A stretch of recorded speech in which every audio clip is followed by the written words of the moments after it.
Photos posted on social media show students were not following measures that prevent the spread of COVID-19 on their first day back in the classroom yesterday.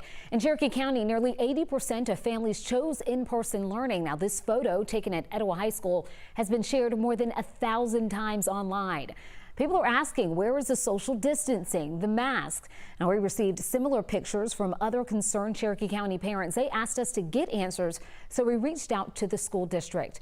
The school district says they have been very clear that social distancing won't be guaranteed at all times, that staff must wear masks, and they encourage students to do the same.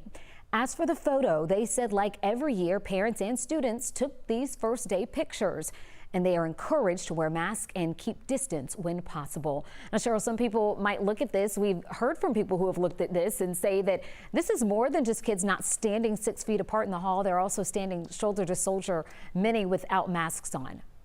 Yeah, they are so close to one another. And some parents say that situations like this really make them so uncomfortable.